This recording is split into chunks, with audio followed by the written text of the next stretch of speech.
welcome all of our students to our webinar on managing the law school pie. I like that. So it's LSAT, law school, bar exam, and beyond. Our speaker is Professor Gabriel Garnica. He is a professor in the Department of Law here at Baruch College. And with that, Professor, take it away. Thank you. Thank you, Ms. Coco. I want to thank all of you for being here. Our theme today, our program is managing the law school pie. Now, what do? In addition to teaching at Baruch, I work with students. I help them to prepare for the LSAT, and I help them to manage law school, and I help them to manage and pass the bar. So I kind of help people get in, get through, and get out. 4 ingredients of successful sanity, I think it says, because the students thing is blocking it. Purposeful efficiency is 1. Viewing falls as opportunities is 2. Make flexibility a habit and stay true to you. Believe it or not, these 4 things will make you a lawyer. Okay, you can all leave now. No, I'm just kidding. Okay, so these 4 things will help you to become a lawyer.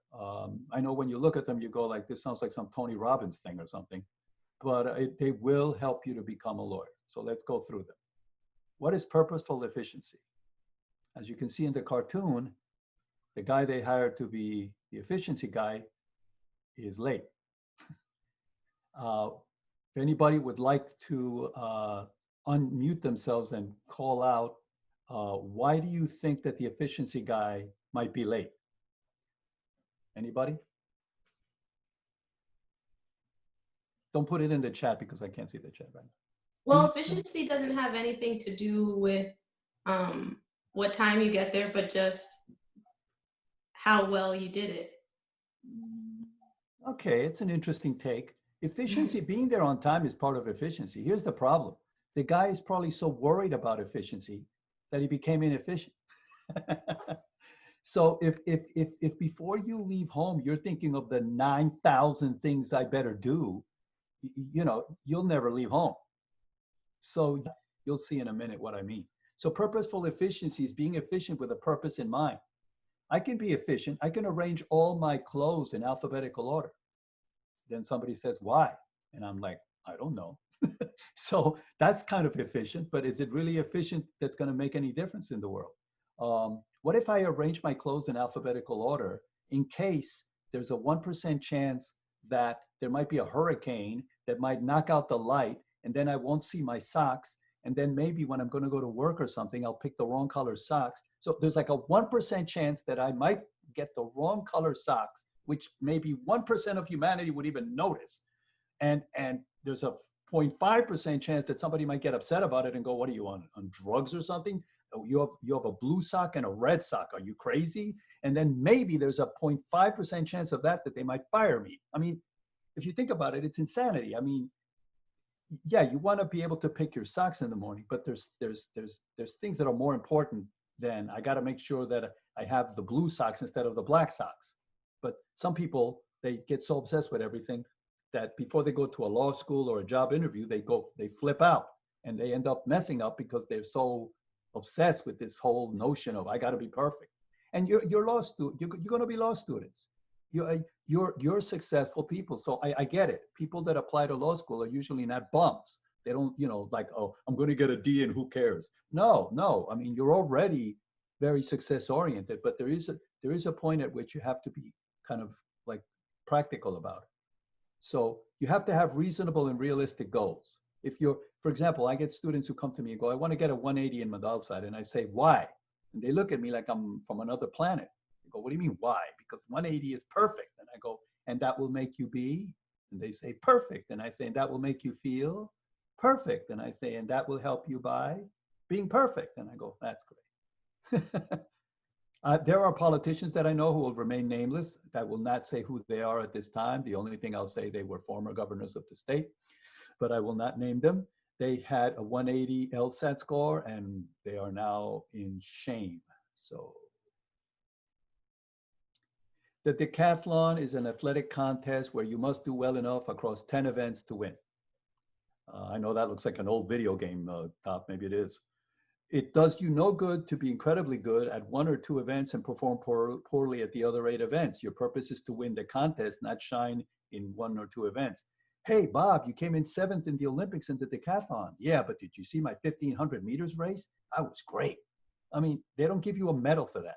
The only medal they give you is for coming in the top 3 in the whole thing. So being great at one thing doesn't help. It would be foolish to spend 80% of your time preparing for 1 or 2 events and only 20% for the other 8. What would that accomplish? It would accomplish nothing. You want to win the whole thing. So you have to be smart about it. Okay?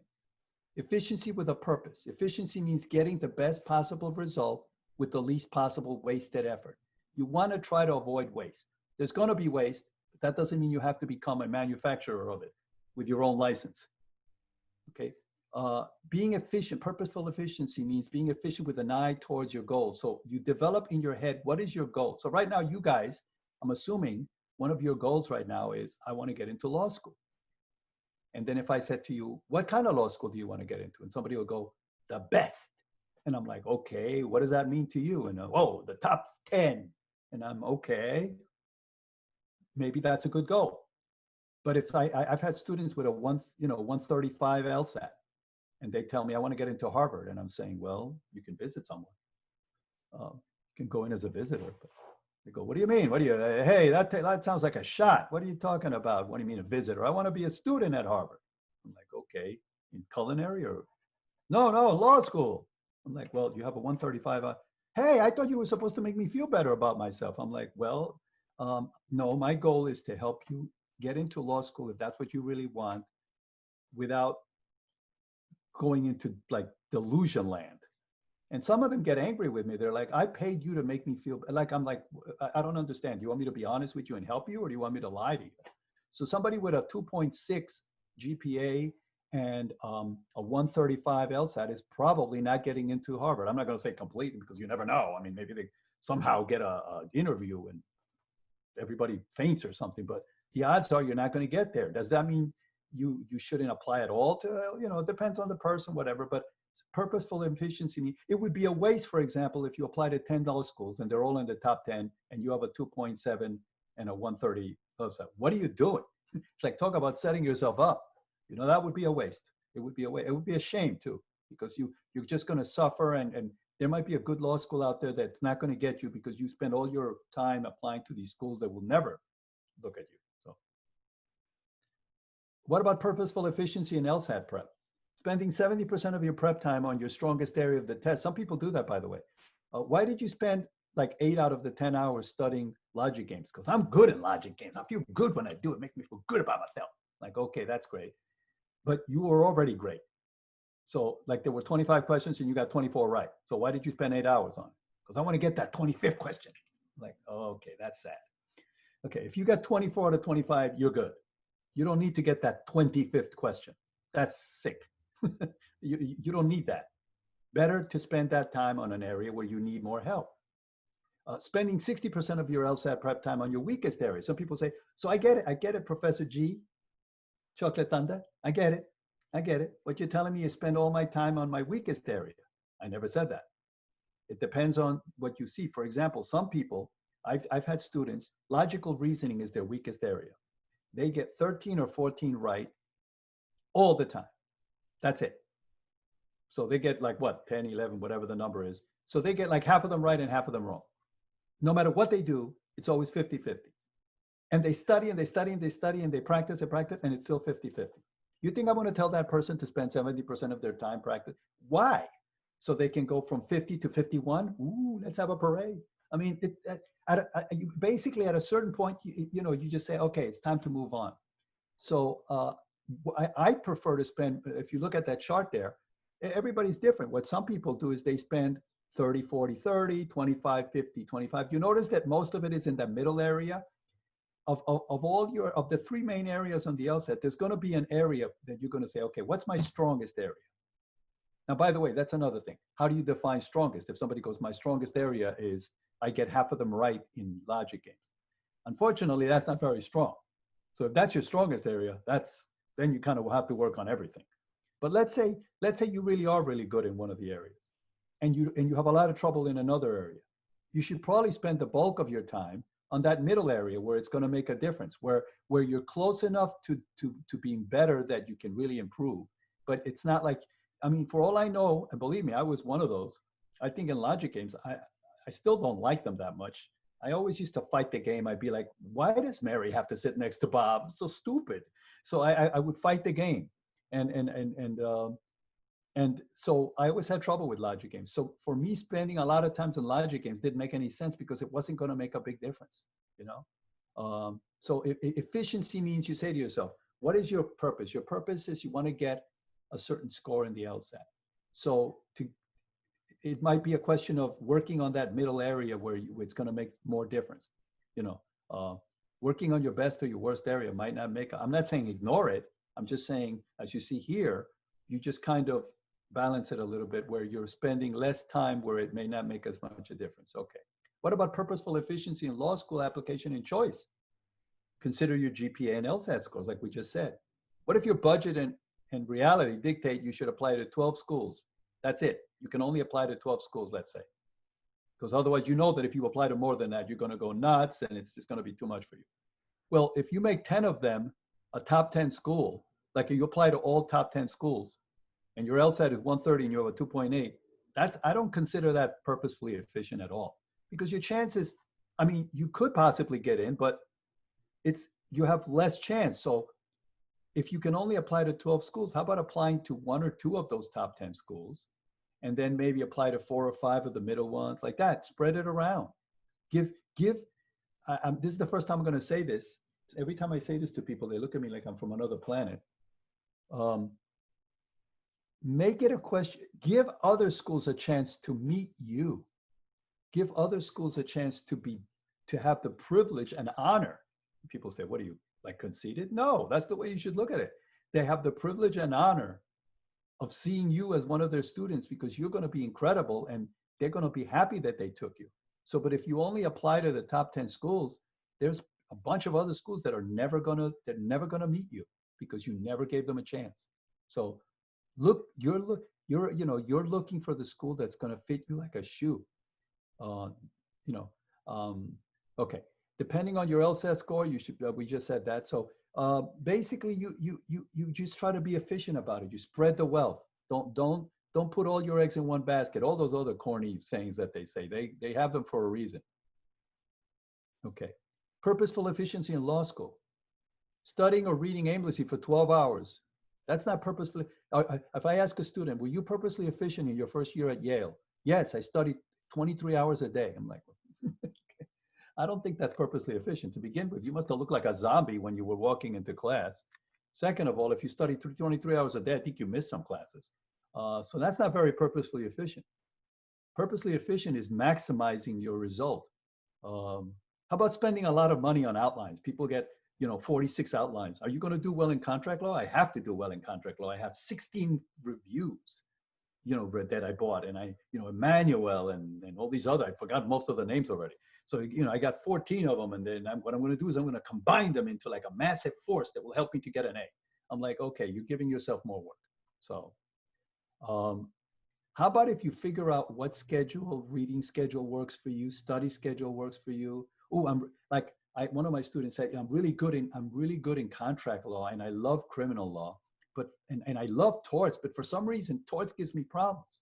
So I say, okay, so maybe arrange your schedule so that torts, you're dedicating a lot of time to torts, because it sounds like it's really important to you, and it is important, and you would like to do better in it. So try to make your schedule reflect that. Don't just like, I'm going to spend the equal amounts of time on each class or something like that. Or so at the beginning, figure out, and even before you go to law school, figure out stuff that how am I going to handle this? What am I going to do with that? That's being purposely efficient, because when people say to you, why do you do something? You should have a reason. If it takes you longer than 10 seconds to answer, you didn't have a reason. You're just making it up. Sorry, I've been a teacher for too long. So if you say to somebody like, why did you read that chapter? You're asking me why I read that chapter. When they ask you the question, they don't know. They're just buying time to come up with an answer. They really don't know why they read the chapter. Okay. Outlines in your first year is a must, right? This is a big thing. I think I have another outline on it, so I'm not going to steal my own thunder, but we're going to talk about it in a minute. Okay, purposeful efficiency in bar prep. The New York State bar exam is too much for most humans to know, even 80%. I said most humans. I was going to originally say all humans, but I figure there's some nut out there who, is able to get 97%, probably walks around with a battery in his back or something. But the New York State bar exam is very hard. To get 80% of what you need for that is like, I can't imagine how somebody could do that. A major cause of failure is not knowing how to study efficiently. The first time I took the bar exam, remember I failed it 3 times? First time I took it, I was a complete wreck. I had no idea how to study for it. The more I looked at the material, I just became overwhelmed. I thought somebody was asking me to memorize the phone book. Basically, I was just overwhelmed. And that's the reason I failed. It was over because I was overwhelmed. The law of diminishing returns. At some point, too much more is actually much less. You don't have to study the kitchen sink. It's not a thing of, oh, if I study twice as many hours as Mary, that means I'm going to do twice as well. You wish. Mary might pass, and then you'll even feel worse. Because imagine you don't pass the bar exam, and you studied twice as much as Mary did, and she passed. How is that going to make you feel? Like, I must have done something wrong. And maybe you did do something wrong. So you're better off reviewing critical areas in proportion to, how often they're tested. There's a rotation. Believe it or not, there is a rotation. The magical thing, it's a rotation. There's areas that are tested more often. When I work with my students, I help them to see areas that get tested a lot, areas that don't get tested that often. There's even a rotation, like, ooh, the last 3 bar exams, they asked this question on family law. There is no way they're going to ask it again. And there's a 95% chance they don't ask it again. In other words, if they've asked the 3 bar exams in a row, they're probably, I'm not saying you don't study it. I'm just saying study it, but don't spend 15 hours on it, because you're better off spending 15 hours on something they haven't they haven't tested in 3 years. So there's areas that they love to test, but they can't test it. See, one of the things I tell students, and I'm a teacher, and I tell them, you can't test everything.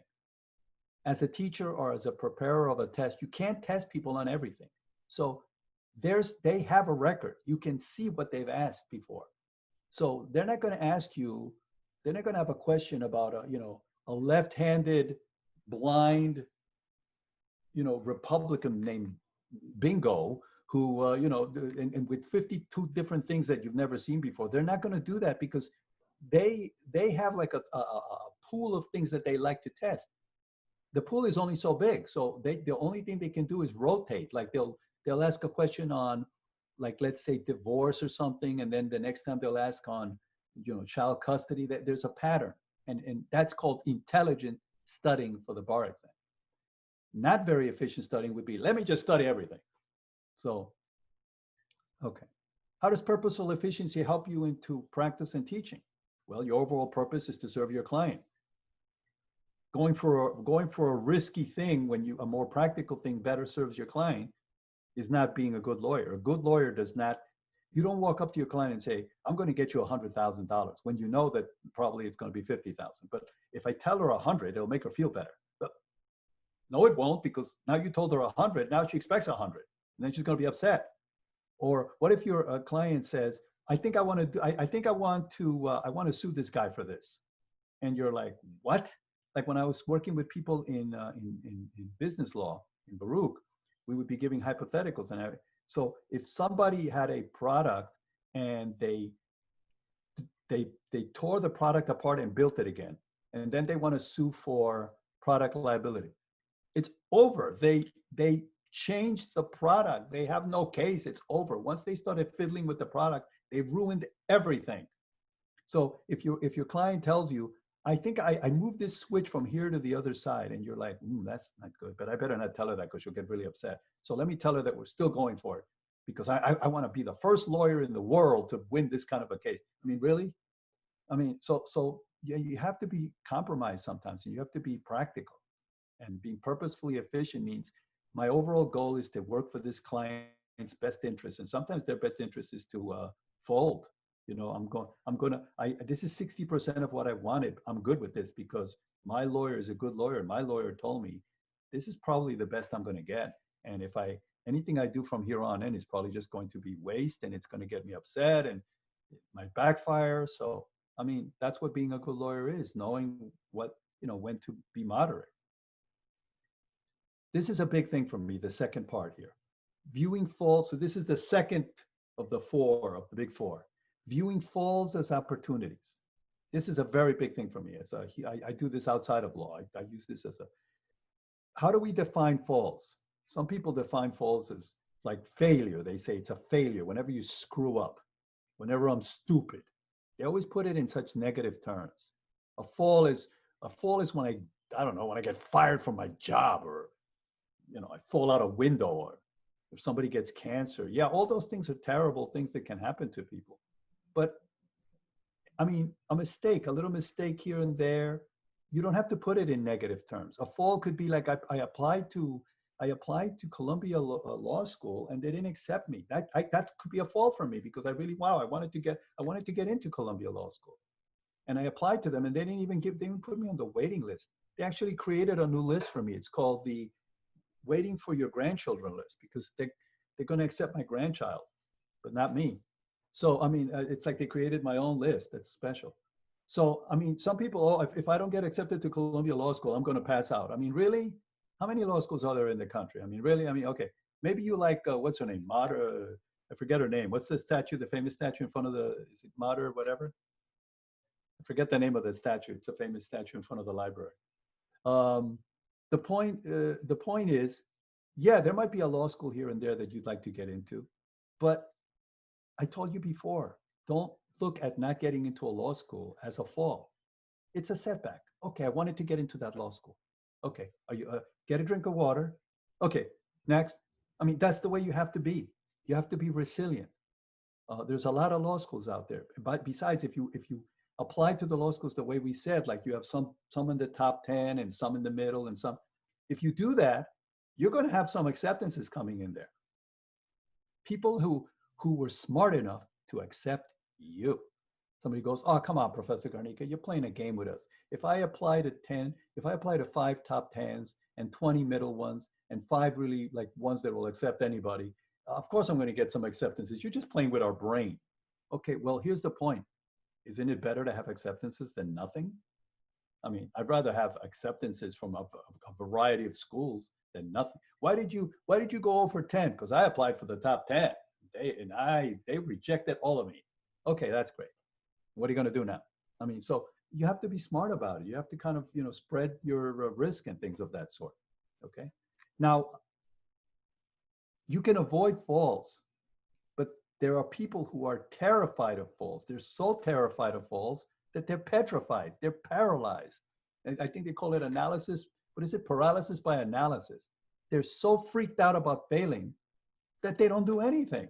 Or they actually fail even more, ironically enough, because they're just terrified. They're like, oh my God, if I don't want to apply to a law school that's not going to accept me. Okay, really? Do you know the future? Because if you do, can you give me the lotto numbers, please? I mean, you don't know what's going to happen. So, I mean, I'm going to apply to a school that's going to reject me. How do you know which school is going to reject you or not? Just apply to a practical number of schools, a practical spread of schools, and then see what happens. Don't be so worked up about it. Newsflash, you will fall many, many times, many, many ways. Hey, where's the rest of this? Oh, I forgot. I made an extra slide by accident.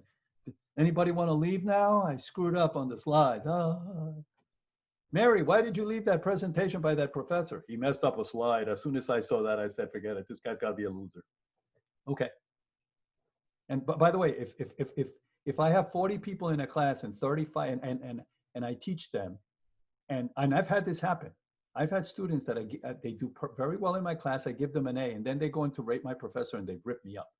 They're like, I got an A in his class, but he's crazy, and they start, and I'm like, okay, what do I mean, really? How does that affect me? I mean, okay. Somebody said to me, if you say it doesn't affect you, why do you rate my professor? You know why I read it? I read it because a student actually gave me an idea a couple of years ago. He said, if you look at it, maybe you might get some tips and things that you can always improve. And I'm always good for improving. Sometimes you get crazy stuff in there. Like when the time somebody said that I discriminated against short Latino men, that was tough to take, because I said, then I must be discriminating against myself a lot.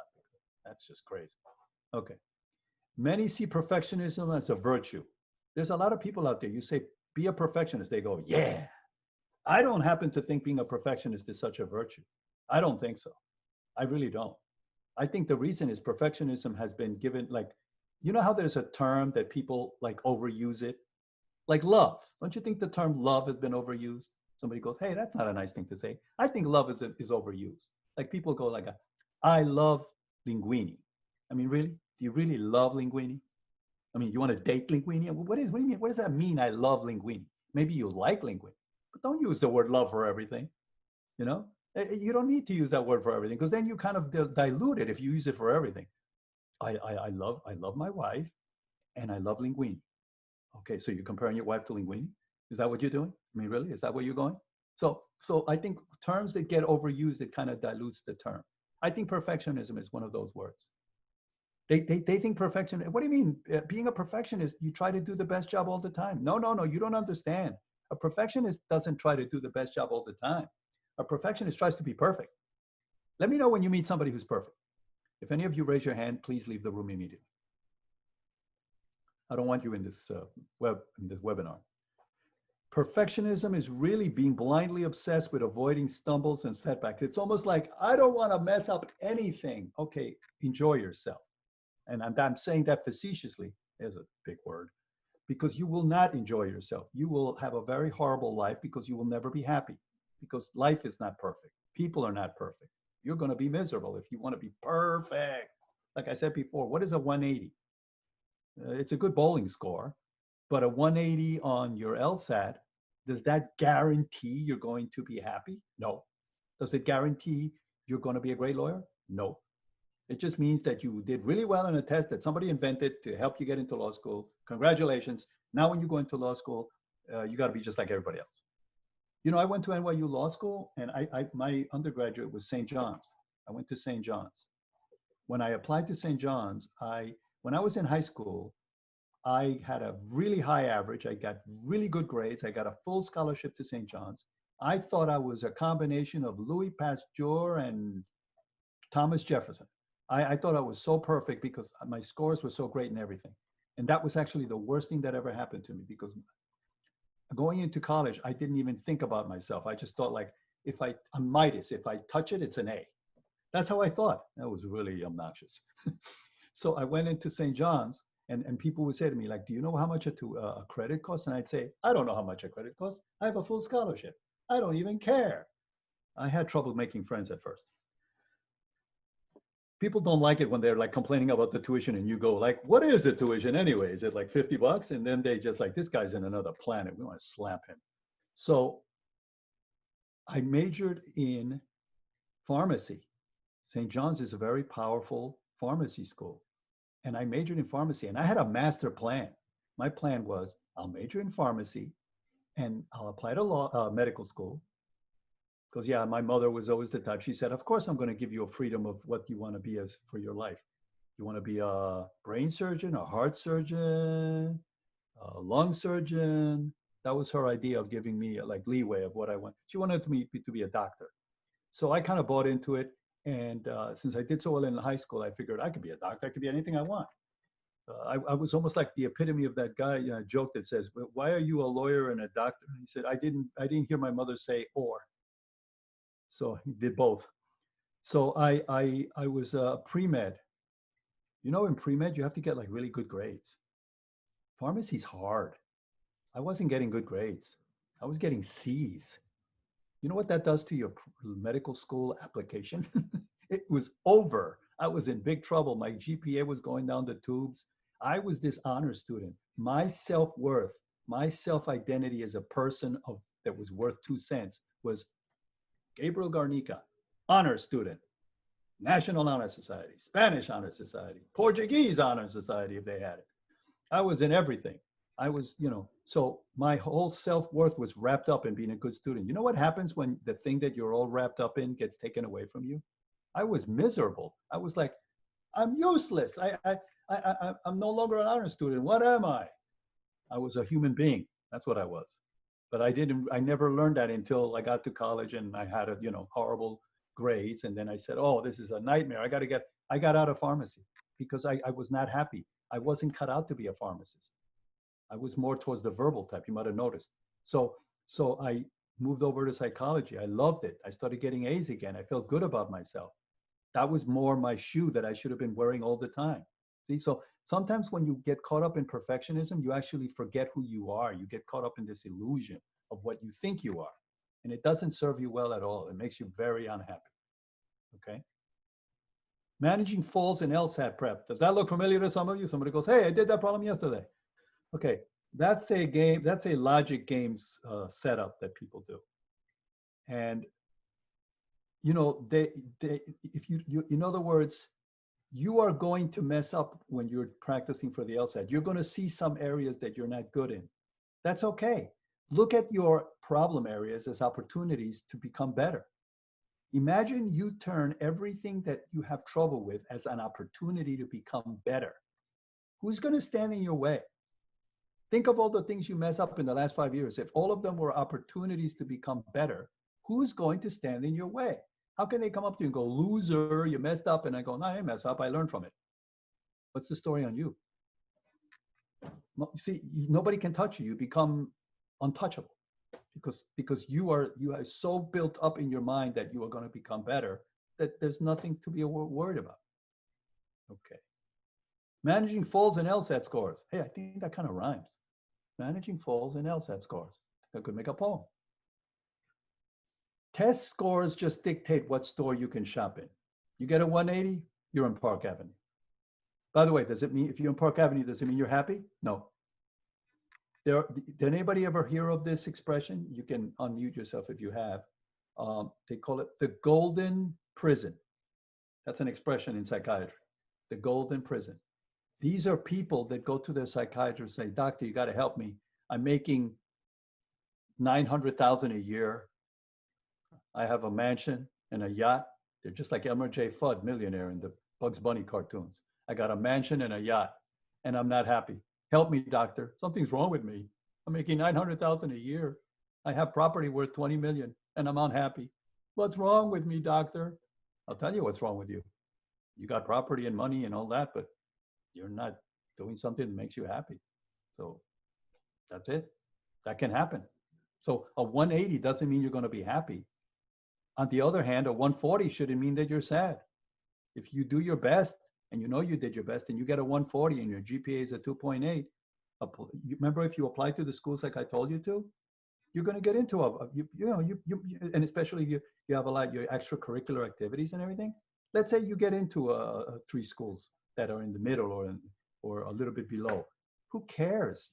Go into the law school and then show them what you're made of. You know, it's like people get caught up in this. Of course, everybody would like to be in the top 10.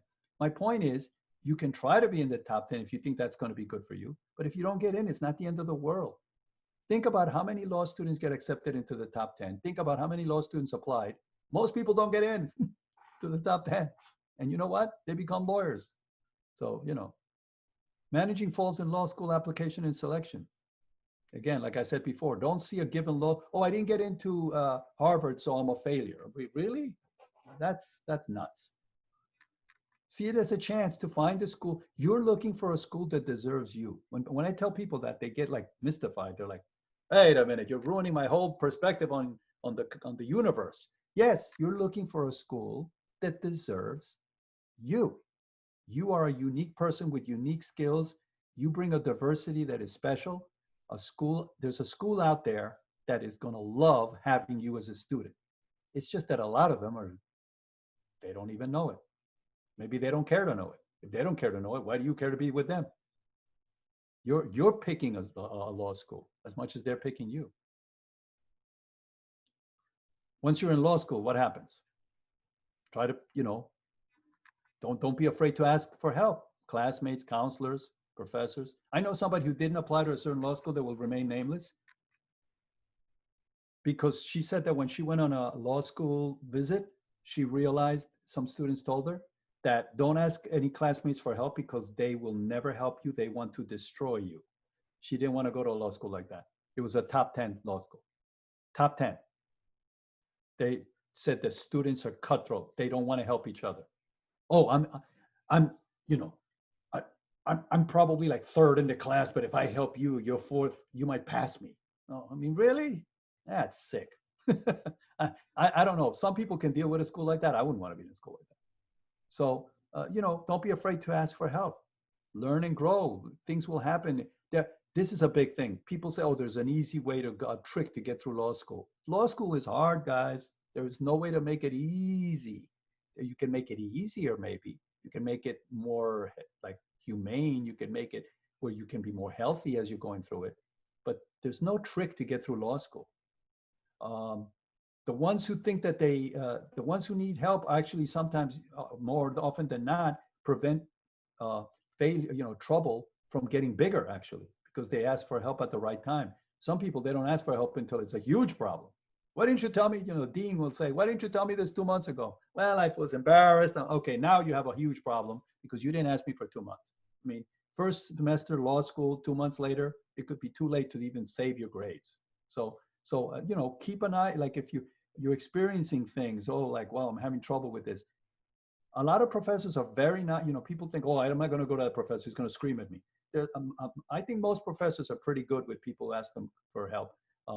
I know a lot of students that when they ask professors for help, the professors are actually happy because like most students are afraid to ask them for help. So when somebody asks a professor, my contracts professor, whenever I asked him for help with contracts, he was like, his eyes lit up. It was like, ooh, this guy likes contracts.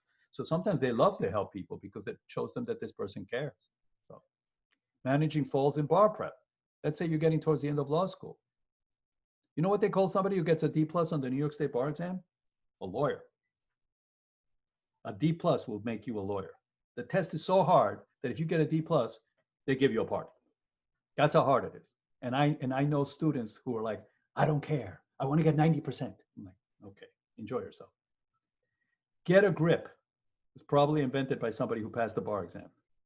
You have to get a grip. You have to understand what you're dealing with. Of course you want to pass the bar exam. Of course you want to get a high score. But studying for the bar exam is not a question of taking New York law and shoving it down your throat. That's not purposefully efficient. What you have to do is you have to say, look, no matter, I can get 30% of this stuff wrong and I can pass the bar exam by a good margin because I'm going to study, like I told you before, the stuff that gets tested more often. I'm going to, now I'm going to step carefully here because I do have two, they have now passed, but I had two uncles in the UN, so I know something about diplomacy and tact. So I'm going to thread very carefully here. Bar review companies will, before we get to this, bar review companies will give you more information. I think I say this in a later slide. They will give you more information that you will need to pass the bar exam. They have to do that. Remember, they're in business. They don't want somebody turning around and saying, well, you never gave me that. So they're going to give you the kitchen sink because in the end, they don't want you to say that you didn't give, hey, how come you didn't give me that? The other company gives me that. So they're going to give you the kitchen sink. That doesn't mean you have to use it. You can focus on, oh, but I paid for all that. Okay, that's great. So since you paid for the whole course, study everything and then fail. Okay, that's great. So, I mean, do you want to take the test like I had? By the way, when you take it the fourth time, when you start becoming such a veteran of and I'm nothing. I mean, there was a guy on, you've never heard of this person. There was a guy named Johnny Carson. You can ask your parents and grandparents about it. Johnny Carson was the man in late night. He was better than anybody who put them all together now. He was better than all of them. There was a guy in his show that had failed the bar exam in California, which is, I believe, still the hardest state. He had failed the bar exam 40 times. I think it was 40 or 60. It was some ridiculous number. It was so bad that this guy, he failed. He got married, he kept failing. He had a kid, kept failing. His kid grew up, went to grammar school, went to high school, went to college, went to law school, passed the bar exam, and then hired his father when his father finally passed the bar exam. He had the record for the most times taking the bar exam. I think it was like 50. It was ridiculous. Most people couldn't believe that they said, what are you, nuts? He said, I really want to be a lawyer. I guess he did because he kept trying. There's something to be said for that. But the point is that you don't have to know everything. You just have to know the right things. What about legal practice? Are you kidding me? Miss Coco could tell you. Everybody could tell you. Being a lawyer is dealing with adversity and setbacks. It's part of being a lawyer.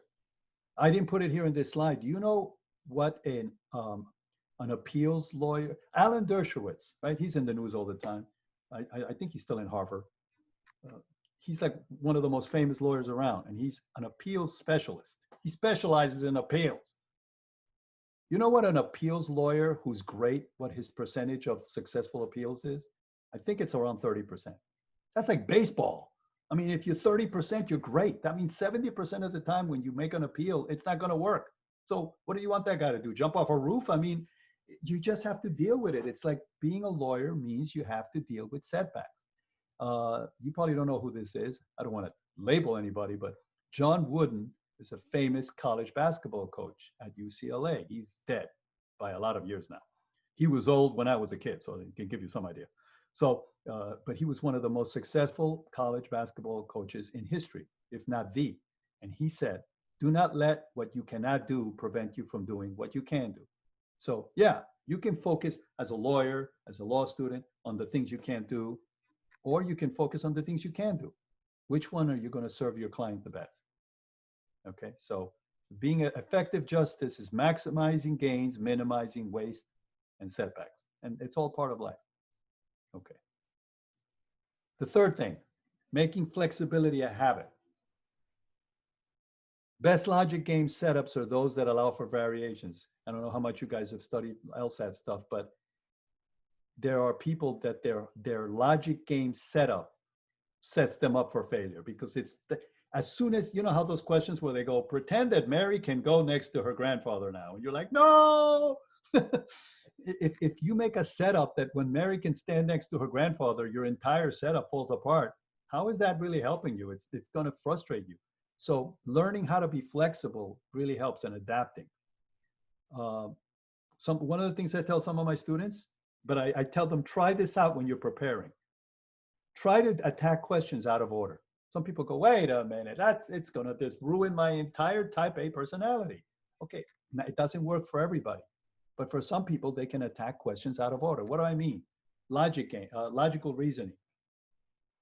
Some people, I know a guy, he would break up I suggested it to him and he tried it and he loved it. That's not for everybody. He would break up the logical reasoning section into 3 parts, beginning, middle, and end. He would do the end first. You know why? The people who make the test, they assume you're going in order. Do you know what they do sometimes? Oh, they're tricky. They will put easy questions at the end, figuring that by the time you get to the end, you'll be so wasted. You might get them wrong anyway, because you're burned out. You're like, oh, you spent 4 hours on this tough number 12, and you'll get stuff wrong that you should have gotten right. So what he does is he goes, I'll outmaneuver them. What I'll do is I'll fool them. I'll do the end first. So he would do the last like 10 questions first. Then he would do the first 10 questions. Then he would do the middle. Whatever. He tried. At least he was willing to try. When is a good time to try those things? The day before the LSAT? No, it's too late. You have to do it when you're preparing. I've had students that I work with, they come up to me and go, hey, professor, I tried that thing you said about doing the questions out of order. I can't handle it, professor. It gives me a headache. Okay, forget it. Not for you. That's going to be our last thing. It's not for you. It doesn't work for you. Move on. Maybe there's something else that works for you. But the point is, at least try to be flexible about it. How about with reading comp? Oh, whenever I see when I see a question that even smells a little bit like science, I blank out. Okay, why did you mess up the reading comp section in your LSAT? The first question was a science type question. I was on that thing for half an hour. I mean, really, was that the smart thing to do? When you saw science, why didn't you ignore it and go do another one? Maybe get the whole section out of the way, then do it last. Oh, but then I would have been going out of order. That could throw me off. I'm like, I mean, you got to be flexible. You don't know how it's going to go on that test. Even the day of the test, it might go weird. I've had students that come back and say, you know, I hate complex logic games, but there was a complex logic game, and for some reason, I could figure it out. I'm like, okay, that's being flexible. So you have to be willing to adapt to what you're facing and create flexibility in the way you do things. By the way, perfectionists hate flexibility. Perfectionists hate flexibility. Why? Because they see it as being inconsistent, hard to predict. Who knows what's going to happen? They don't like that. They like everything to be exactly the same all the time, because that helps them feel like they have control. Very great marriage partners. Making flexibility a habit in law school. It's a mistake to pretend there's only one way to do well in law school. Adapt to a professor in a class. You have a professor who's, if you ever see this old movie from the old days being the 70s, Paper Chase. I think that's a great movie for students who are going into law school to see, because this was Harvard Law School. John Houseman was a very famous actor, and he was great as a law professor. Oh my God, he had it down. And there was there was a scene where he tells this guy, here's a dime or a nickel or something, and the guy said, "What do you want? Why don't you give me this money for? So you can call your mommy and tell her you're going back home from law school." So if a professor did that to you, would you be so destroyed that you would run out of the room crying and quit law school? I mean, okay. Are you going to let a professor do that to you? I don't care if a professor could call me a communist. I would be like, that's your opinion. I don't care what. Don't give anybody that kind of power. So having an outline is a must for especially your first year. So being flexible. I know a number of students that this is what they ended up doing. They had 5 classes, right? They made their own outline in one class. They were in 2 study groups that prepared an outline as a group in 2 other classes. What happens is you contribute your side, everybody contributes, and then at the end, everybody gets the outline. So that he did that in 2 other classes. And then out of the 5 classes, 1 class he did this. There's a place called Outline Depot. I asked Ms. Coco about it. It was okay if I mention it. This is almost like drugs. You're going to hear it from somebody. You might as well hear it from me. If you're going to hear it from a suspicious person, it might as well be a suspicious person in an online workshop. Better that than in the corner. Outline Depot. People go there, and let's say you have Professor Garnica. I'm just making a make-believe, okay? This is not me like smoking something. Let's say you have Professor Garnica at Harvard, and I'm your torts professor. And you say, I'm going to get Garnica in Harvard for torts. Let me look up, okay, Harvard. Let me look him up by name. Oh, Garnica, Harvard, torts. Ooh, they got three outlines from last semester from his torts class. You can get one of them. You pay, you get it. And then they do a thing where you actually get credits if you give them your old outlines later on or something. They do some kind of a thing where they give you credits or something. Now, here's the key. When you get that outline, are you supposed to now take that outline and go, I don't have to make an outline? Yeah. No. What you do is you use it as the framework for your own. So you get that outline, and maybe you put in your own notes, and you use it as a framework, but it really helps. But for you to turn around and say, oh, now I don't have to study because I have this outline from Bob Jones from last year, it's not going to do anything for you if you don't make it your own. You have to take that outline and make it your own. But it helps. So what this student did is he did a couple of things. Like he did some classes one way, some classes another way. He kind of played it by ear, whatever he felt comfortable. So that's being flexible. If you think that you're going to be able to make your own outline in every class from scratch by yourself, that's going to be hard. That's going to be really hard. The reality is most human beings, they have a lot of trouble doing that. More flexibility in law school. Various ways you can get experience. Hey, I want to get experience in immigration law. Okay, well, there might be a lot of places you can volunteer and stuff. Don't just pick one thing. Oh, I wanted to do that, but that professor didn't pick me for that, so I'm messed up. Must be a message from heaven that I can't be an immigration lawyer. I'll get into medical law or something. No, I mean, there might be other things you can do that will give you that experience. Even for journals and stuff, there's not just one journal. So there's all kinds of variety, and be flexible about it, okay? All right. Bar prep. How are you flexible with bar prep? Well, I think I've already given you a couple of things about that, but there are a lot of bar prep companies. Are they all the same? No. If they were all the same, they'd sue each other. That'd be kind of funny, right? Wouldn't it be? If suing each other. No matter what bar prep company you choose, as I said before, they are going to give you the kitchen sink. And I don't think I'm saying anything inappropriate here. I'm being honest here. This is a practical matter. When you become an attorney, you have to think practically. if you had a bar review company, right? Would you want people coming back to you and saying, how come you didn't give me these 30% of information? You don't know what people are going to want. What if they turn around and go, well, that guy is offering that and you're not, so you stink. You don't want that. You have a reputation too, so you're going to give them everything. Look what you get for your money. By the way, you're selling the course, right? So what if I came up to you and I said, you're paying $5,000 for this course. Here is what you need to pass the bar.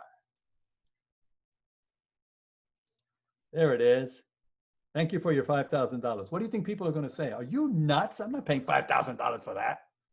When I was a pharmacy student, they taught us a lesson. Let me see if I can give you a visual here. Let me see if I. Okay, I'm not going to waste your time by going and getting it, but did you know that most liquid medicine is clear liquid? All medicine that's liquid is clear liquid. It looks like water. Do you know why they paint it? They color it with food coloring and stuff, so people will be willing to pay. Because if a pharmacist comes up to you and gives you a bottle of like what looks like water and says, that'll be $50, ma'am. The woman is like, you're ripping me off. You can't pay $50 for water. That's not water, ma'am. There's medicine in there. Yeah, right. So they found out that if they color it, what's your favorite flavor again? Oh, you like lemon? Okay. They put lemon flavor and then they color it yellow. So there you go, man. Ooh, there's medicine in there. It's perception. Everything is perception. By the way, what do you think happens what if Fina asks for strawberry and the pharmacist gives her a yellow liquid? She's going to go, you gave me the wrong one. Fina would say that because in her mind, she doesn't think of strawberry as yellow. But if you think about it, it's the same thing. It's just her perception. She's like, this is the wrong medicine. It's yellow. Everybody knows strawberries are not yellow. It's all perception. Marketing. I love marketing, by the way. Marketing is like psychology and business combined. It's all perception. So the bar review company, they give you the kitchen sink because they want to justify what they're charging you. That does not mean you have to use everything they have. Why did you fail the bar exam? Oh, because I didn't study everything that Barbara gave me. Well, so if Barbara gave you like the history of Germany, you would have studied that too. Well, they gave it to me, so I figured it might become useful in the bar or something. I mean, no, you have to be smart about it. By the way, are they going to tell you that? No, they're not going to tell you because they don't care. They're going to be like, we're going to help you to pass the bar, and that's it. But you probably could pass the bar with 30 or 40%. I don't even think it's 40% of the material. Now, you're going to say, well, that's a whole nother thing. I'm going to go to a bar review company. I'm going to pick 30%, and I'm going to just study that. Can somebody unmute themselves and tell me why is that actually not what I'm saying? I'm not saying take 30% of what Barbara gives you and study that, and you're going to pass the bar. Why is that not correct? To just study 30%. You don't know which 30% of the material they're going to test you on. Who's saying that, Ashley? Yeah. Ashley, you are correct. That's right. You don't know the 30%. See, that's the problem. It's like a moving target. Remember I told you there's a rotation? So you're like, well, I'm going to study the 30% I love. Okay, that's great. I mean, you would have to know what 30%. So the best way to study for the bar exam is to figure out, like, it's almost like what are the chances of something, and then study the stuff that there's the most chances of. And I know people that have passed the bar exam doing that. So you don't have to know everything, and you don't have to be like completely lost. And by the way, the first time I took it, I was lost. I had no idea what I was doing. I had no idea. Trust me. It was like I had no chance. What does flexibility have to do with legal practice? We said it before. Lawyers have to be flexible. There's no way that you can be successful as an attorney if you're stubborn. You have to be willing. Did you ever hear of the expression compromise? Let's settle. What do you think settle means? I mean, you know, my client has a 30% chance of being found guilty. And the other guy, let's say my client has a 50% chance of being found guilty. And the other lawyer comes and says, we'd like to try to settle. We'd like to, plea bargain. We'd like to, we won't go for guilty. We'll go for something else. No, I want to prove that my client is the purest soul that ever lived. Okay, enjoy yourself. I mean, there comes a time when you have to, say, okay, this is good enough for me. Staying true to you in law school. This is the last thing, the last area. And then we can go to questions. Staying true to you. You have to stay true to you. So how do you stay true to you in LSAT prep? Learning your strengths and weaknesses. If I said to each one of you right now, I could put you on the spot. Is it okay if I put you on the spot? Ms. Coco, am I allowed to put a student on the spot, or is that against the rules? I want them to feel like they're in Harvard Law School first day. Can somebody tell me the fact situation in Jones versus? Okay. Yes, you're allowed to use the Socratic method. Yes. Okay, and I'm not even Socrates. William, is it William Ajayi? How do you pronounce your last name, William? Yeah, you said it right. Okay, say it again. Ajayi. Ajayi, okay, that's a cool last name, I like it. Okay, Yeah. so William,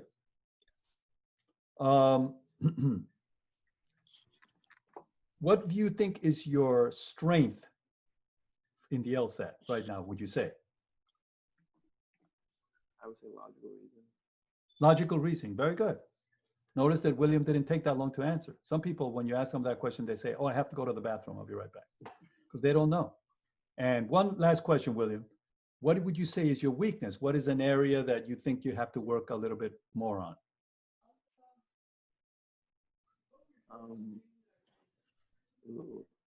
Well, so far I only worked on logical reasoning.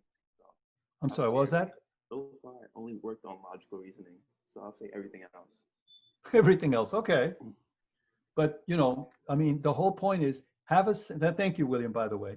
Have a sense of what your strengths and weaknesses are, okay? I believe in the triage method. Does anybody know what triage? I don't know if somebody might have a medical. I'm married to a nurse practitioner, by the way, so I can't help it. Does anybody know what triage means? It's French. I love French. Everything in French sounds great. Does anybody know what triage means? It's the method of classifying more severe or less immediate cases. For example, in a crime scene. Very good, excellent. Who's talking right now? Going Sharda.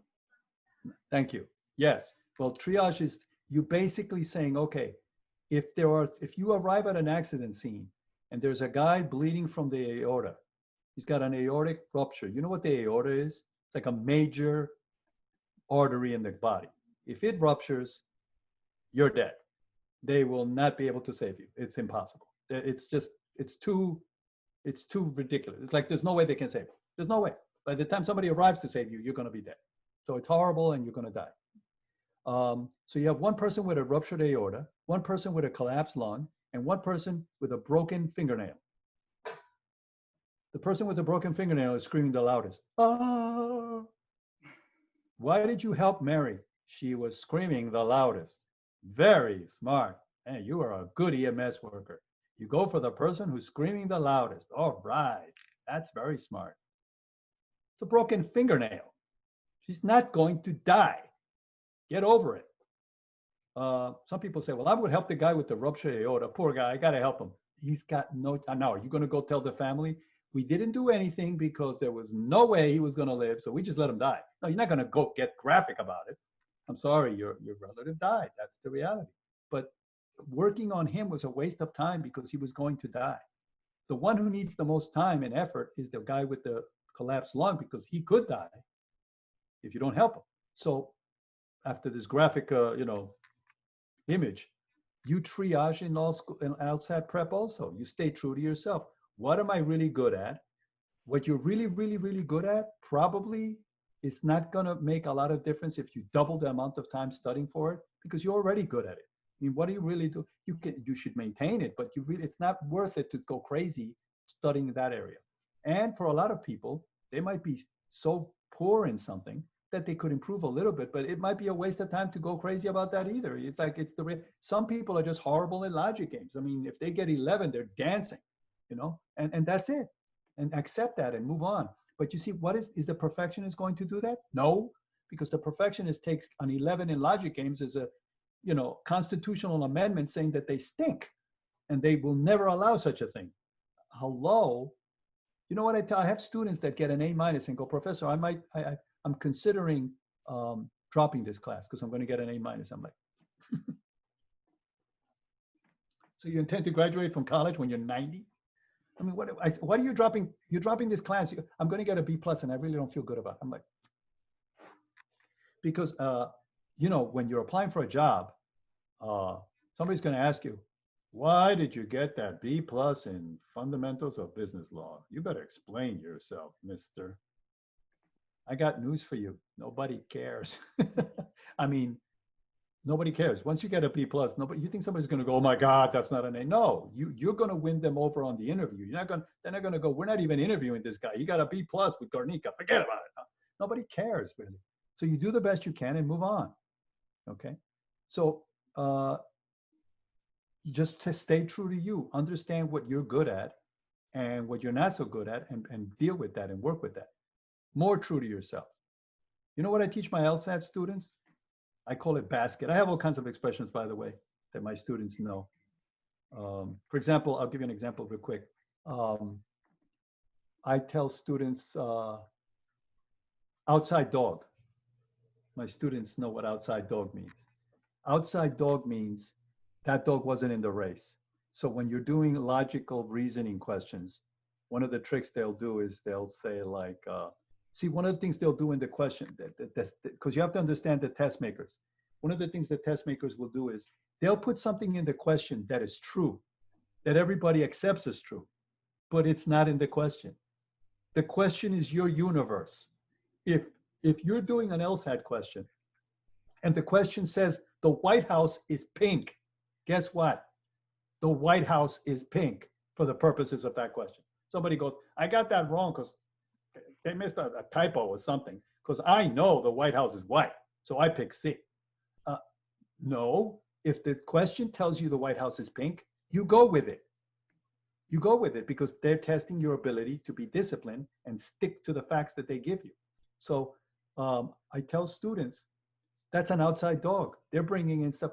There was one question that a student that I had messed up, and I said to her, why did you pick that answer? And she said, I don't know. And I said, I'm going to ask you a question. Please don't get offended. She goes, no, it's okay. Ask whatever it is. I said, have you had trouble with men in dates? She's like, whoa, I didn't expect that kind of question. She said, now that you mention it, I've had very bad luck with men in dates. I've gone out with 5 losers in the last 2 years. Why are you asking such a question? I said, because on that question, you put down men always lie. That was the option you picked. Men always lie. And she said, okay. And I said, that was not a relevant statement based on the question. Why did you pick that? And she's like, oh my God, I'm bringing my personal life into the LSAT. Yes, they love it when you do that. They want you to bring your personal life into the LSAT. That way you get to hang yourself. So you have to suspend your life when you take that test. You have to focus on the test, not your personal stuff. So being true to you, now if somebody's going to go, well, wait, professor, if you're true to you, aren't you going to know that? No, if you're true to you, you're going to know your hangups. We all have hangups, by the way. Everybody has luggage. So if you know your luggage, you're going to say, I'm going to keep my luggage out of this. Let's say somebody's a liberal. I'm not going to let my liberal political views mess up my test or my conservative views. I'm going to become very clear-minded, where I'm going to focus on what the test is about. And that's knowing yourself. I'm going to give you the most extreme case I've ever had. This is a true story. People never believe it, but it's true. One of my students, she was so horrible. She would always be able to bring everything down to the last 2 options. She was great at doing that. She did that all the time, down to the last 2 options.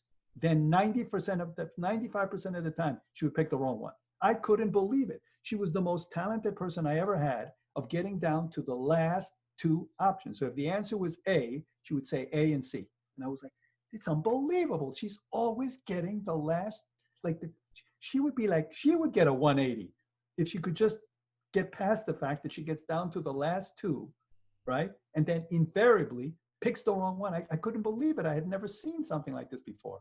She was so bad and so consistently bad. You would have said, well, it's all over, right? No, when you get lemons, you make lemonade. I said to her, what is your point in taking my tutoring? I want to do well on the LSAT. I said, okay, so you're going to accept whatever I tell you to do as long as you do well on the LSAT. Yes. When you get it down to the last 2, I want you to pick the other one. Like pick one and then write down the other one. She goes, what? I said, choose the one you would choose and then put the other one in the test. And she said, are you insane? I said, just do it. She got a 160.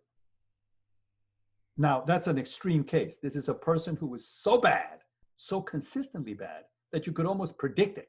It was incredible. It was like a weird skill that she had. Most people are not like that.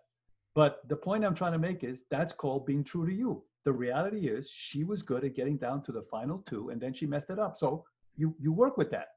Because what was her overall purpose in taking the LSAT? To do well and get into law school. Did you ever get into law school? No, I didn't. Garnica gave me this trick that might have gotten me into law school, but I didn't want to get into law school that way. I felt funny about it. So I ignored his advice completely and continued to get a 130 and never got into anything. Okay, great. So what are you doing now? You work in a bakery or what's going on? I mean, so if your goal is to get into law school, I'm not saying you're cheating. That wasn't cheating. It was called learning about myself. How is the best way for me to get in? By the way, the best way for me to get in might not be the best way for you to get in. There we go back to being true to you. Why did you study that way? Oh, my 4 friends did that. What does that mean? That may not be good for you. So understanding who you are is important. How about being true to you in law school application and choice? I want you to see that you're auditioning schools. You are auditioning them. I want you to think in terms of, I'm trying to see which school deserves me. The first time you say that to your friends, they're going to think, okay, her ego has now gotten so large, she could probably claim it as a deduction on her taxes. Okay, so what? If that's what they want to think, let them. You want to believe in yourself so much, you're thinking, I'm picking I don't know if this school deserves me. That's you don't have to be obnoxious about it, but that's how you can feel. Have the mindset like, I have a lot to offer. Are they going to see it? If they don't see it, goodbye. That's it. Next. My youngest daughter is an Ariana Grande fan, and apparently Ariana Grande fans are such fans that if you say Ariana Grande's hair was out of place today, they get enraged. It's like, how dare you say that about my queen? Like, okay, that's great. I'm very impressed by Ariana Grande. She's tremendous talent. How she gets that voice out of such a petite body is beyond me. Have any of you heard her doing other voices? She is incredible. Her voice is a weapon. She can sound like Judy Garland. Judy Garland was a great singer. Ariana Grande can turn her on like it's a channel on a radio. Do Judy Garland. Do Whitney Houston. Do Celine Dion. Now I'm going to go to somebody who I admire, but is not considered a great singer. I've had fights with my daughter about this because my daughter's a pretty good singer. And I say to her, I admire this person because they're very successful. And she goes, but her voice is horrible. And I say, okay, but she's a success. And she goes, yeah, but her voice is horrible. Shakira. Says, oh, that's a horrible voice. Okay, but she's successful. But she goes, her voice is horrible. Ariana Grande can do her. So she can make her voice into anybody. That's amazing to me. So why am I bringing her in? Because here's the point. You have to say to yourself, you have to say to yourself, do they deserve it? You know, what is that song that she had? Thank You Next. I mean, how would a 59-year-old law professor know this? Thank you next. You have to have a daughter who's an Ariana Grande fan, because that would be weird. That's the attitude you have to have for law school. Thank you next. In your head. Thank you. You started giving me the 39 reasons why you're not taking me. I don't even care. You're gone. You're away from me. One day I'm going to beat your graduate in court. That's the way you have to think about it. Okay? How about being true to yourself in law school application and choice? Again, once you're accepted, make a list of pluses and minuses for the schools. Now, in the normal world, I don't know when that'll be, but you try to visit a school. You go into a class. I have one of my students who went to Hofstra. He went to a school class in Hofstra and he really liked it. So you would attend that. But now they have virtual. Maybe they let you, they put you virtually in a class. Maybe they do stuff like that. The point is, you get a feel for the class. You talk to people who have gone to the school. I've always been very suspicious if you talk to people from a school and what don't you like about this school? Oh, nothing. It's perfect. It's so great. I would ignore that person completely. If somebody can't tell you anything bad about their school, they're a waste of time.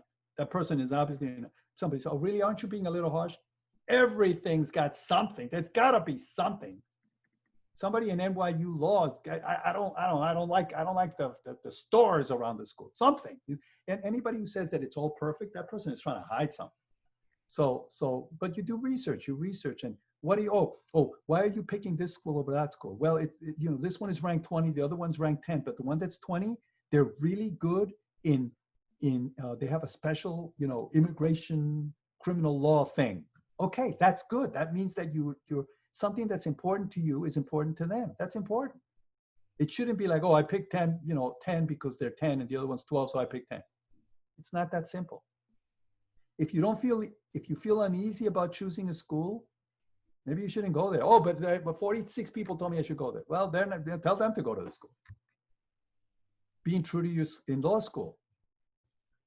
Figure out things that, don't let one single class or professor dictate. If somebody comes up to you and goes, don't go into copyright law. It's no good. Okay, I'm going to switch my whole life. No, nobody should have that power. And this is big. Maintain who you are, where you come from, what are you about, what's important to you. You're unique. You bring a diversity. Respect yourself. Do not change. Be who you are in the law school. Don't become something you think that other people want you to become. Don't surrender your curiosity. Say to yourself, I want to learn. I want to take advantage of this opportunity. It comes and it goes. When you're in law school, you might be, I can't wait to get out of here. But one day you'll graduate and you'll be gone, and it'll be 20 years ago. So take advantage of that opportunity you have to really, learn and become the kind of lawyer and person you want to become. How about becoming true to you in bar prep? Same thing. Pick the one that maybe feels comfortable for you. Adapt it, like we just said, to the kinds of ways that you study. Let's tie it all together really quickly. 5 reasons that most people who do poorly on the LSAT or apply to the wrong school, or they don't, what do they do wrong? They fail to embrace, overcome, and learn from imperfection. So instead of learning from imperfection and say, nobody's perfect, I'm going to learn from my mistakes. Instead of doing that, they freak out and they don't learn from anything. They just see a mistake as a screw up. I'm going to just hide it. I'm going to throw it away. It was horrible. Instead of learning from it. They fail to develop a sincere and reasonable purpose goal. So basically, they don't really know where they're going. Why are you in law school? Well, I want to be a lawyer. Why? I don't know. It seems like it's a cool job. They don't really have a sense of what they're doing. They don't seek the most efficient and practical way to get to that purpose. So first you develop a purpose, then you say, what's the best way to get to that purpose? Some people will tell me, I want to get a job. I want to teach law at a top school. Well, you better get a clerkship. How do you get a clerkship? So you kind of work backwards. What do I have to do to get a clerkship? I have to have good grades. I have to be in a journal. I mean, you work your way back. So when you ask somebody, why are you on the journal? Oh, because I want to get a clerkship, and that's going to help me to get a job as a law teacher. Okay, this person has a sense of what they're doing. If you say to somebody, why are you on a law journal? They go, because my friend Louis in it, and we always walk home together, and I didn't want to walk home alone, so I joined the journal with Louis. I said, okay, that's really deep. And they ignore and forget who they are. It's sad. Some people stop being who they are because they think, oh, that's not how a lawyer is. What? That makes no sense. Okay, so stay true to you. We're working our way backwards here. Finding a solution starts with who you are. Don't let someone change who you are to become what they need. Outmaneuver obstacles. Improvise, adapt, overcome. This is an old one. False evidence appearing real is fear. When you're afraid, you're creating your own fear. You're seeing things that are not even there, probably. There are people that prepare for law school, prepare for the bar exam, prepare for the LSAT, prepare for everything, like the lady on the left. Notice that she probably has a family in there. Okay? Then there are people that travel this way.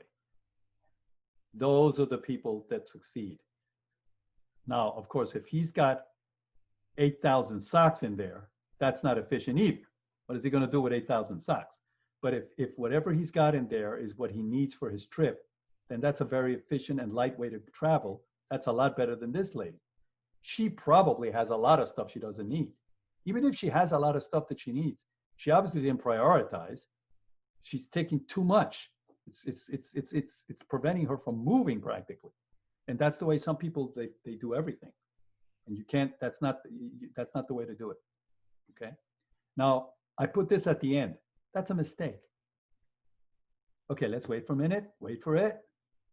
I'm alive. Okay. I probably should have put this slide at the beginning, but I put it at the end. Is anybody going to storm out and go, ah?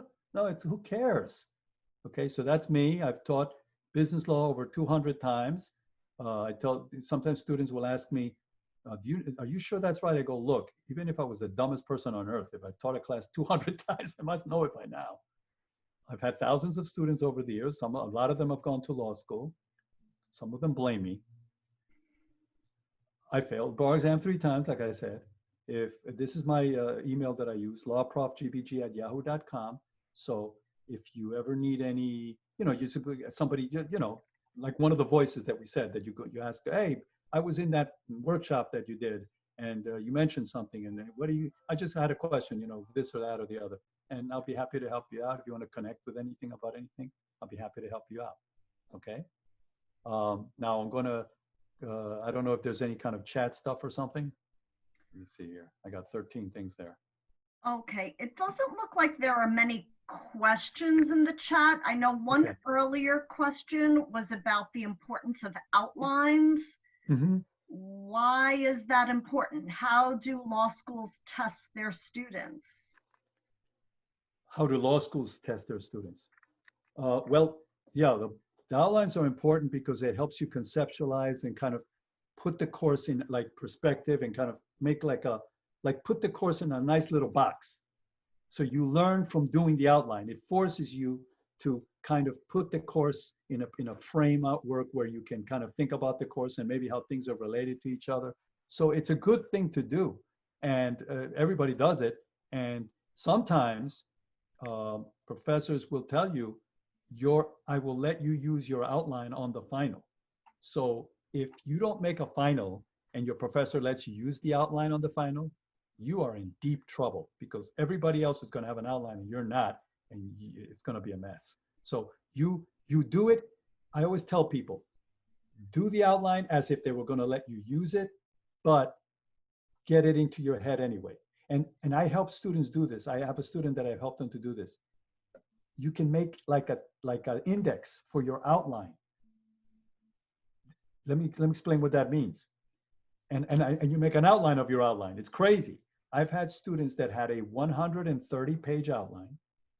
We made it into a 20-page summary of the outline, and we made an index to both. So what that means is, if I go up to Ashley and I say, Ashley, you have your torts outline in front of you. I want you to find transferred intent. Go. If you have an index and a summary and you have an index to everything, you can find transferred intent in 5 seconds. 5 seconds. You look at your, you numbered all the pages. Let's say Bob Jones has an outline, but he doesn't have an index. Could you please find transferred intent? Takes him half an hour. You may think, oh, I'm not that dumb. This guy's insulting me. It doesn't take me half an hour to find transferred intent. Trust me, when you're in a test and you're freaking, it'll take you half an hour. Murphy's Law. Murphy never went to law school, by the way. Murphy's Law. You'll find it at home when you're having a lemonade. When it's the final, you won't find it. But if you have an index, you can find anything in 5 seconds. Oh, but professor, what if they don't even use it on the test? So what? If you go over it enough times, it'll be in your head. You're actually tricking yourself into learning this stuff. Yeah, and then you might see it on the bar exam a couple of years later, right? You never know. Yeah. Yeah. So I'm going to ask our students, open it up to the students. Any questions? I think, Denise, you had your hand raised at one point. Did you have something you wanted to share? I don't remember I think it was probably the same outlines question. Okay. Oh, wait. I have one more. I noticed somebody mentioned Michelle Obama failed the bar the first time she took it. I didn't know that. Her book, Becoming. Then somebody said they loved the book, and then somebody else said she didn't mention failing the bar exam. A lot of people don't mention failing the bar exam because they have a hang-up about it. Mm-hmm. Unfortunately, they think failing the bar exam means you're somehow less qualified. And I don't care who you are, how high you are. A lot of people buy into that. I don't. My attitude is, if somebody thinks that failing the bar exam is a sign that you're not qualified, that's projection. That's psychology, by the way. They have an insecurity and they're projecting it on you. People who will judge you because you failed the bar exam, they're actually afraid that people judge them. It's called projection. So that's their problem, not yours. And of course, it doesn't help that the New York Law Journal publishes your name once the bar results come out. And if your name isn't on there, you can't help but feeling ashamed, right? Well, the first time I took it, I actually would have been shocked if I passed. I don't want to belong to any jurisdiction that would get me pass me on the bar exam the way I was prepared. The second time I took it, I actually got closer and I was 60 points away. So it gives you some idea how bad the first time was. The third time I took it, I'll never forget this. I was already teaching at Baruch and I was at the phone, people go, phone booth? What is that? What is a phone booth? Okay, a phone booth was a structure that people got into and made a phone call. So I got into the phone booth and I called my wife and I said to her, did the results come back? And she said, yes. And I said, open them. And she said, are you sure? You don't want to wait till you get home? I said, no, just open it, get it over with. Pull the Band-Aid quickly. So I hear her opening the envelope and she goes, oh. And I'm like, oh. What happened? You failed by 7 points. Oh, that's even worse. You'd rather fail by 57 points. I'm like, you've got to be kidding me. What am I going to be, one of these people who takes it the next time, fails by 6, fails by 5, fails by 4, fails by 3? It's like calculus. How close can he come to passing without actually passing? Then I went to a guy and he said, give me $1,000 and I will help you to pass the bar exam. Now, you get desperate. At a certain point, you're like, okay, whatever, help me. Whatever. What are you going to do for me? He goes, he just gave me a method of answering. And I teach, by the way, my students at Baruch how to answer essays this way.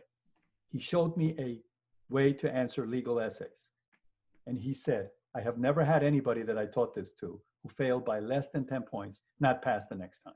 And I'm like, how serious are you? He goes, if you fail, I will give you twice your money back. And I said, maybe I should fail to get the extra. No. So I took it and I passed. That's how sure he was. And he said, the reason it works is, this is what he told me. I don't know. I don't have connections in the bar examiners or something. He said that these people are oftentimes laying by a pool, having a lemonade, hopefully not an alcoholic drink, and they are grading essays for the bar exam.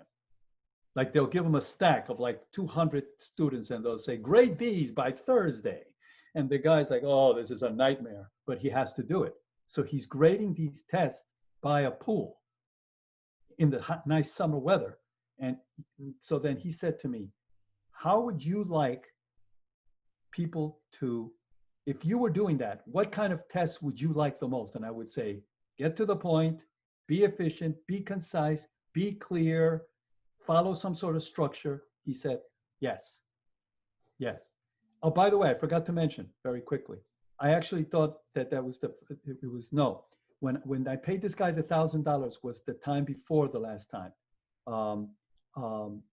Before I failed by 10 points, like by 7 points, that's when I did it. And then I fell by 7 points. I went to Albany because they would let you appeal it. I think now they told me, I think that they automatically appeal if it's 10 or something. But anyway, in those days, you had to ask for the appeal. So I went to Albany and the guy was looking at my test and he said, you're using some kind of a stupid method to answer your essays that I personally don't like. I hate you. I don't like this method. It seems like so corny, so fake, so concocted. I don't like it. You should have failed by more points. But the guy gave you points for stupid things because you were so organized in the way you did things. Ugh. And I said, wait a minute, I just paid you $100 to evaluate my test and you're insulting me? Why don't you do that over the phone? He goes, I'm just telling you the truth. He failed you by 7. They failed you by 7, but you probably should have failed by more, but they liked the way you did the essays. That's how I knew that this thing worked. And then he told me. So the point is, it makes you look a lot better than you really are. And hey, I'll go for that. So it's an essay writing method that works. And yeah, so it's like everything else in life. It's a game. It's a game and you have to pass it. You pass the game, you pass the bar, you pass the L's, you do well on the LSAT.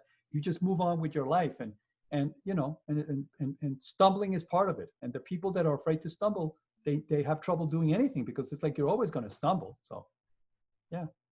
Okay, we have a question from Malika. Malika, do you want to unmute yourself and ask the question? If not, okay. That's the one about the better to go to a lower tier. Yes, yes. Okay, I found Yeah. it. Malika says, is it better to go to a lower tier law school where there is more likely chance for you to be top 10% or strive for a name brand school? I like the way you say name brand, makes it sound like it's, you know, Kellogg's or something. You know, do you want to be a big fish in a small pond or a small fish in a big pond? For some people, being a big fish in a small pond works. It really works for them because they go to the smaller school, they feel more comfortable, they do very well there. Then they get out and they become the kind of lawyer they want to be. Other people get caught up in the whole top school thing. I'm going to put it to you this way. If you go to a big time school and you don't do big time, it's not going to help you much. So if, in other words, there were 240 students at Harvard and I was 239. Nobody's impressed by that. The fact that you went to Harvard and you came in 239th is not going to, people are not going to say, Mom, you got to listen to this guy. No, nobody's going to be impressed. In other words, going to a top school and doing horribly there is not going to, it's not going to accomplish anything. So once you put it in your mind, if they accept you, you're obviously good enough, they think you're good enough to do well, then you're going to have to work your butt off because you want to do as well as possible. Because yeah, once you get there, just being there is not going to be enough. You're going to have to do well. So sometimes it's a personality thing. Some people feel better going to a less high stress school. They just thrive better. So that goes back to knowing yourself. Yeah. So it's not, there's not one ready-made answer for everybody. That's for sure. Okay, we have another question. John Estrada, do you want to unmute yourself and ask the question? Yeah, sure. So I know, although you emphasize that this entire process is subjective to the individual and their own process and how they internalize things, is there a general time frame for LSAT prep? I know people say 4-5 months. Would you say the same, or? I would say that it's different for everybody, but I would say there's probably a minimal, right? I would say I mean, I've had students that will say, can you help me? I have the LSAT next week. And I say, yeah, the next LSAT schedule is, I give them the schedule for the next LSAT. I say, you actually, I have a pathetic condition, which is called turning all lemons into lemonade. I had a student who called me up and said, my LSAT is in 3 days. You know what I said to her? Use it as the best review session you've ever had. She's like, what? I said, you're going to use this as a review session to see what you're good in, see what works, what doesn't work, how nervous you get, all those things. She said, no, I want to do like a 175. I'm like, she got a 155 and she wasn't happy. So everybody's different. But the point is, I would say the minimal, you would hope that you have a month, but I think that might be too little. Yeah, 4 months is good for a lot of people. There's probably a maximum too. If you go over, like, these perfectionist types or whatever, paranoid, whatever you want to call them, they start studying like 9 months before. You might actually burn yourself out if you study too much. By the time the test comes, you will be psychologically burned out. I had a student, he literally wanted to take the test and just throw it out the window and jump out after it. He was sick of the whole thing. So I think the human being cannot go for like 8 months studying this kind of test. So I'd say 4 or 5 months is a good time frame. Yeah. Excellent. I don't see any other questions in the chat box. So if you do have one before we wrap up, this is your chance. Feel free to unmute yourself. I have a follow-up question to John's question. Mm-hmm.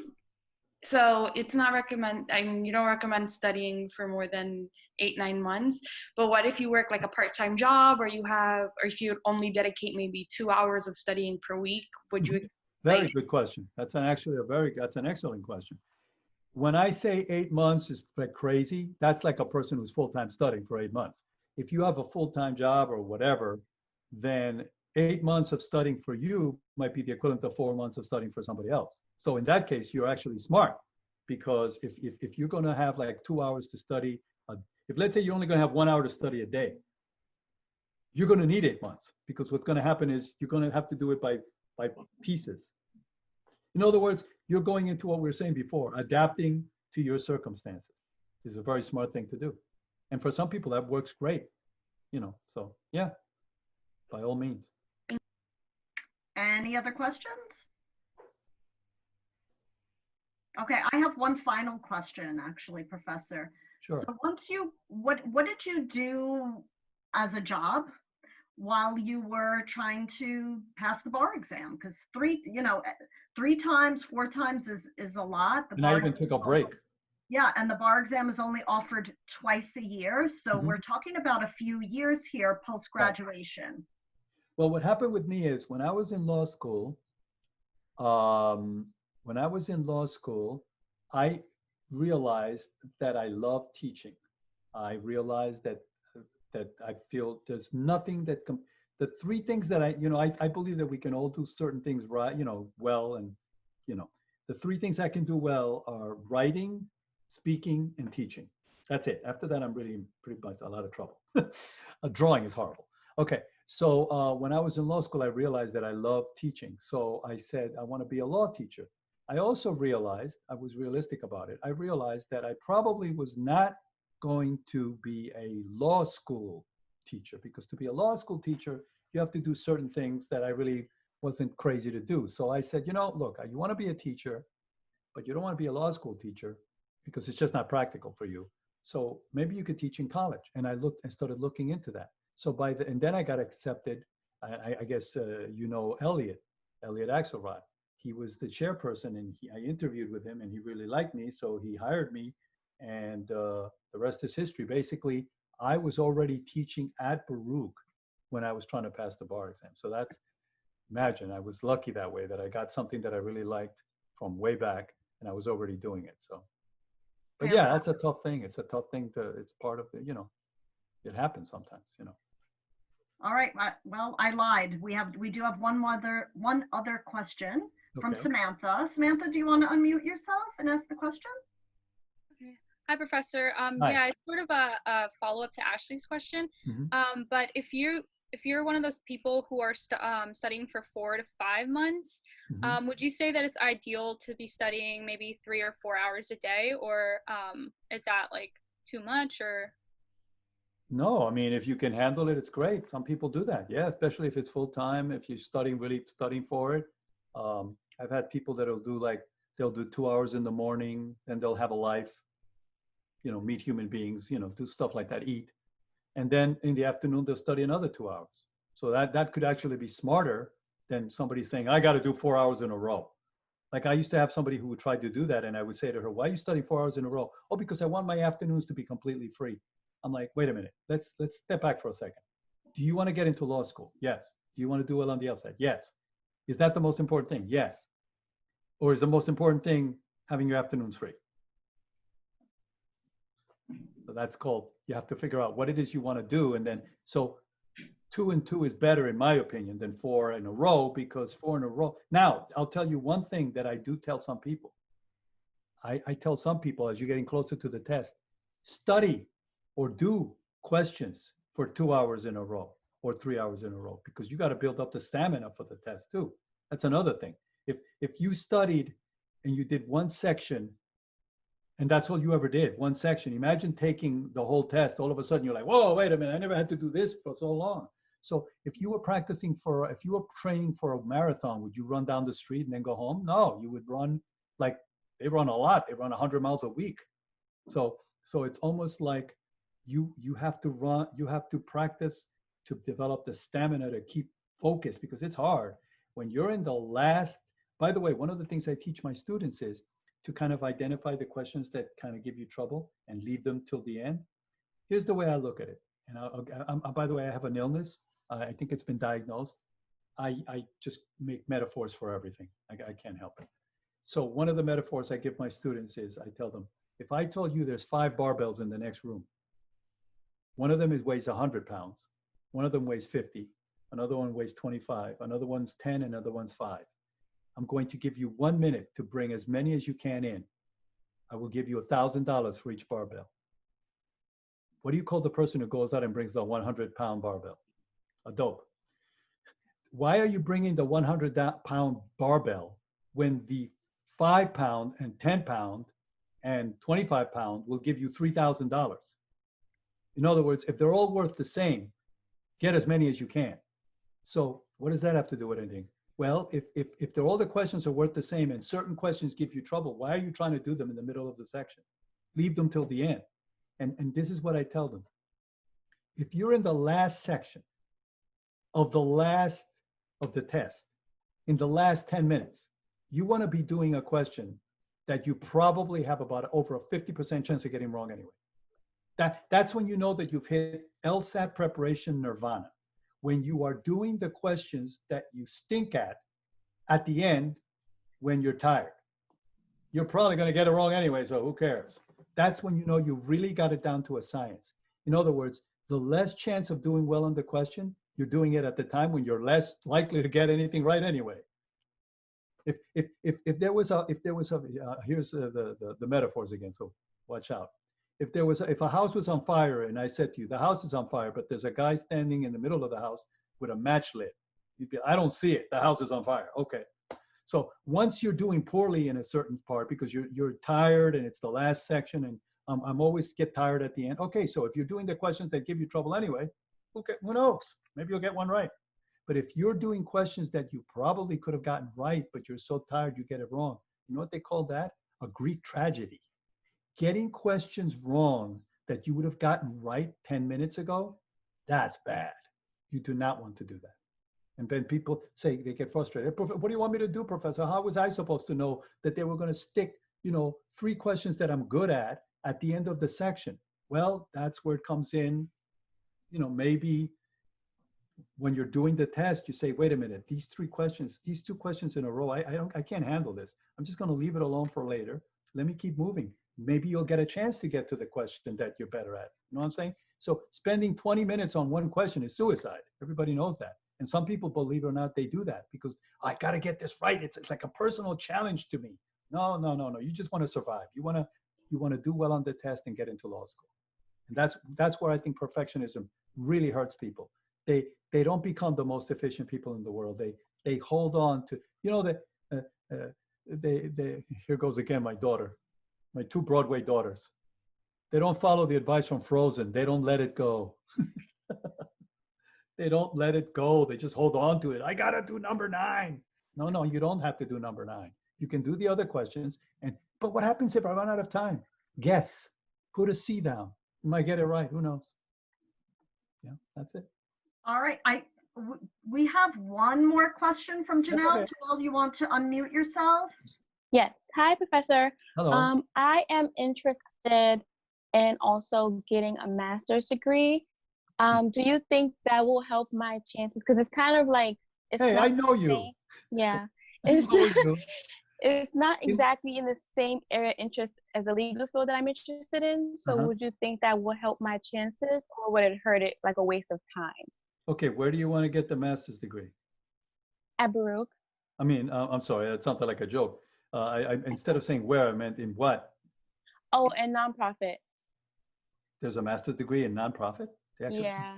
I didn't You know want that. to start your own nonprofit and stuff. Yeah. You can actually major in nonprofit as well. Yeah. Well, if you like it.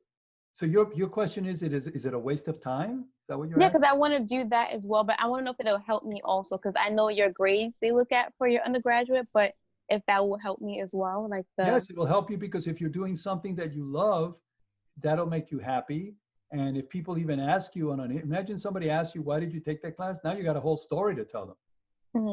As Okay. opposed, life is short. If you like something, if something interests you, do it. Is it okay? Is it okay for you if I reveal that why I know you? Is that okay with you? Sure. Janelle was just my student. So Janelle was just my student. She just had me as a teacher. So what I loved about Janelle was she was very mature about it. Very, very, like she's the kind of person that and this is the best compliment I can give students. People don't realize this because they think the best compliment you can give students is giving them an A. Whether or not I give somebody an A, it doesn't matter, A, B, whatever. The grade to me, that's one thing. But there are students that I have each semester that if I was going to depend on them for something to do their best, who would I pick? And I've had A students that I would never choose to do that. Oh, but you gave them an A. Doesn't matter. I gave them an A because they deserved an A in the class, maybe. But I don't really rely or trust on them because I think that they're all about the A. You know what I'm saying? They're all about the A. That's all they care about.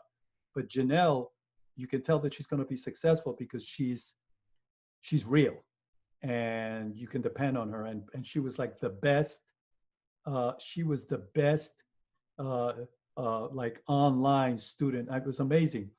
Once it became online, she became the best participating student of all my classes. She was made for online. She would participate. She was into it. I was like, how come everybody can't be like this woman? How come, some people that were great in the class, but once it became online, they disappeared.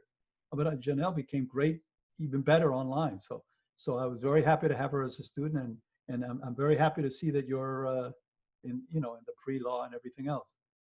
And I'm also happy to see that Tina has 2 Broadway daughters also. That's great. Yeah.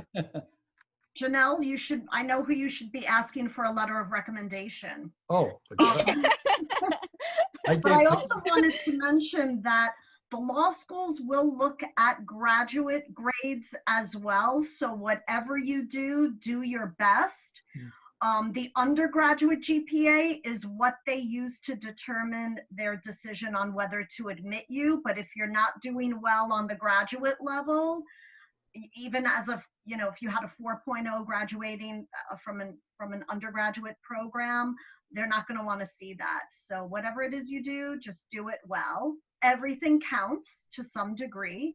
And I agree with Professor that you should do whatever you're interested in and whatever you like. And with that, I'm going to close it up by thanking Professor Garnica. My pleasure. I really appreciate you taking all the time. I know we went a little bit over, and I want to thank our students for your attention and for participating in our Pre-Law Institute this week. If you need anything at all, please reach out to me. We are still here for you. We are remote, but we're still here for you. And I wish you a great summer. Take care. And I look forward to seeing you back on campus. Thank you. Bye, Good luck, everybody. Thanks. Bye. Bye now.